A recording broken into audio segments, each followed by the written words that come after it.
The most pressing and critical challenges posed by North Korea are its nuclear threat and human rights issues.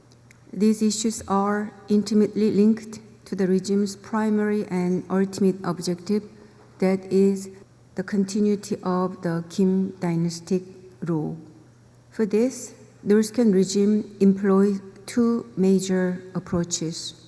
First, externally enhancing its nuclear and missile capability, aiming for arms reduction talks with the US rather than pursuing denuclearization. Yet the previous South Korean administration and the Trump administration in the United States only focused on the denuclearization negotiation and the summit meetings with Kim Jong-un at the expense of addressing human rights issues. That policy approach was not only the complete failure, but also emboldened and only spoiled North Korean regime. Additionally, the intensifying tension and competition between the US and China and Russia have seemingly granted North Korean political impunity for its nuclear and military adventurism. In this context, it is imperative to strengthen deterrence measures and convey strong messages to Kim Jong-un throughout the US-South Korean alliance, especially North Korea's nuclear capability and intimidation pose a direct threat and danger to the Korean Peninsula. Second strategy of North Korea for regime security is its internal approach for very strong information control and employing a politics of fear, using severe penalties to suppress any oppressions from the within. This year marks significant anniversaries: the 75th anniversary of the Universal Declaration of the Human Rights, 30th anniversary of the Vienna Conference on Human Rights, 20th anniversary of the adoption of the European Union-led UN resolution on human rights of North Korea, and the 10th anniversary of the establishment of the Commission of Inquiry on North Korean Human Rights. All those human rights abuses of North Korea is so many things, but to name a few, the denial of basic needs such as food and information, the suppression of freedom of expression and movement, and political prison camp, and even public execution. Raising a collective international voice to hold North Korean leaders, including Kim Jong-un, accountable without impunity is crucial. However, defensive stance of China and Russia, which extend to both nuclear and human rights issues, are problematic, complicating international efforts to address North Korean questions. Listing North Korean human rights and sharing the stories of those who suffer can be an endless task. Due to time constraint, I will briefly mention just 3 key points. First, there is a need to, quote-unquote, internationalize the issue. Despite criticism that North Korea itself is virtually a large prison, this problem, discussed for nearly 30 years since the 1990s, has often been sidelined due to excessive focus on its nuclear and military threats. It's treated as secondary issue or switch it on and off issue as needed. Furthermore, the lack of progress over a long period has led to a sense of fatigue in the international community. Additionally, with conflicts and humanitarian crises occurring around the world, North Korean crisis have become a forgotten crisis in the global media. To revitalizing North Korea human rights issue, it should be addressed as a critically important problem with a global context rather than focusing solely on North Korea. Let me give one example where international cooperation is desperately needed. Around 620 people out of 2,000 North Korean escapees in the North Korea and China border area were first repatriated just one day after Asia Game was over in early October. Most of these individuals are women who, upon repatriation, likely faced body searches, sexual exploitation, torture, and potential lifelong political imprisonment. The trauma is particularly severe for those women with children in China, as repatriation means a painful and unbearable separation for both the North Korean escapee mother and their children who are Chinese nationals. The action of China are a clear violation of international humanitarian conventions, such as UN Convention Against Torture, laws against forced family separation, and refugee law, to which China is also signatory. More than 1,000 escapees are still believed to be in Chinese detention, with NGOs reporting the risk of further repatriation. Currently, U.S. Special Envoy Julie Turner and myself are preparing a joint statement that includes the prohibition of punishment by the North Korean regime against these individuals and the prevention of further forced repatriation by China. We hope to announce this soon with like-minded countries. Secondly, as a scholar and as an ambassador myself, I have consistently argued that North Korea's military threat and human rights violations are dual threat, representing two sides of the one coin. North Korea's nuclear development and missile threat, including ICBMs, inherently require financing and labor, which are directly linked to human rights abuses in the country.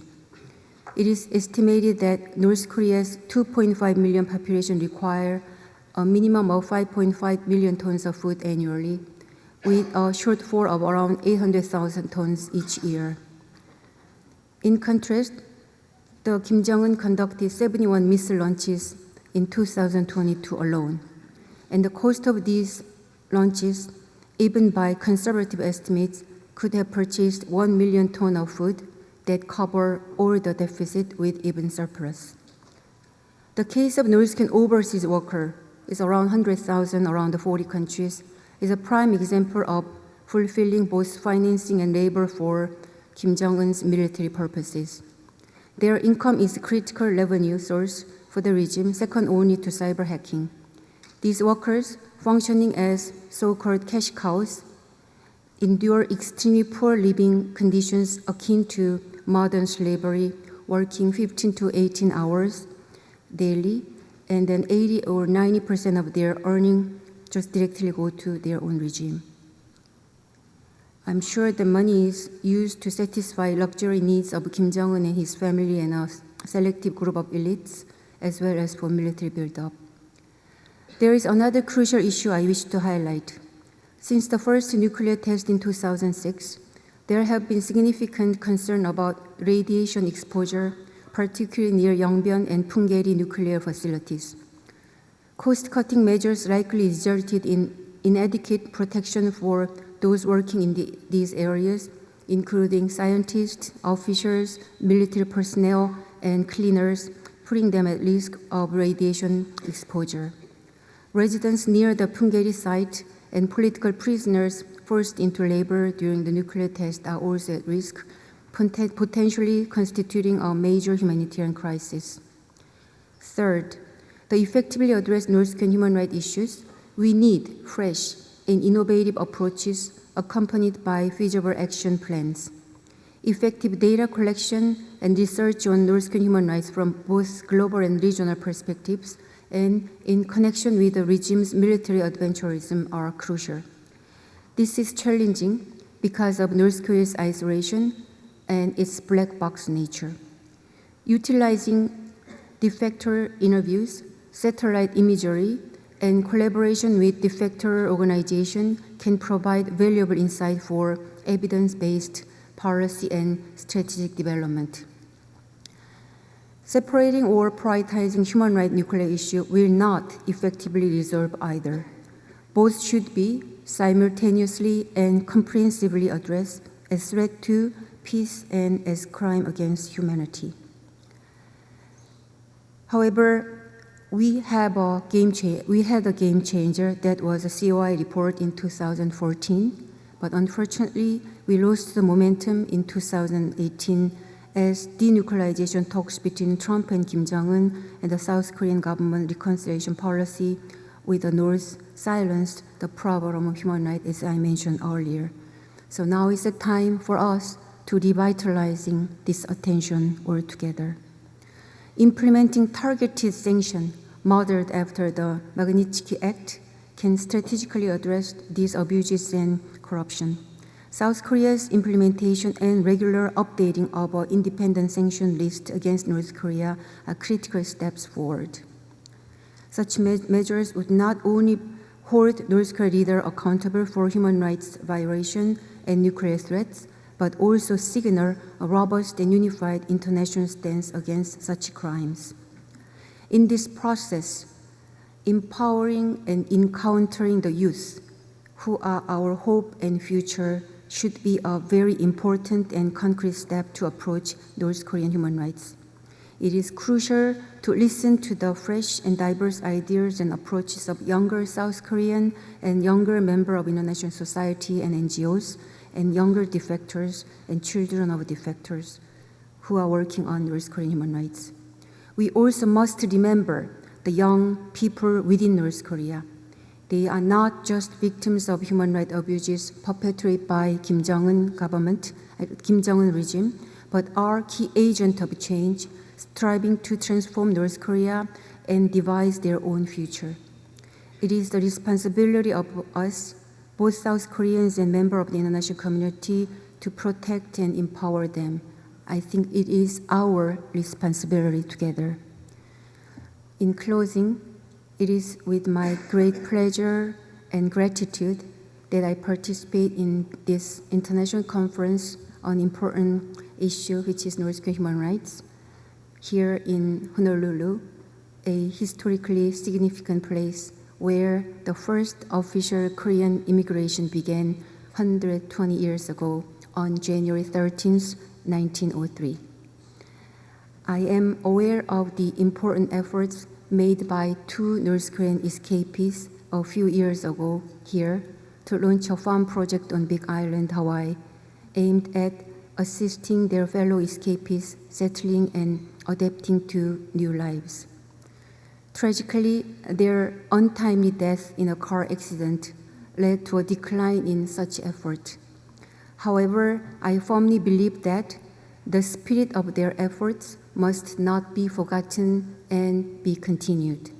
It is my sincere hope that this conference will serve as a catalyst, reigniting the drive and commitment to establish a space here, a place of deep historical significance for all Koreans. Hopefully, we can make a space for North Korean escapees who desperately need freedom, dignity, and human rights. Thank you very much.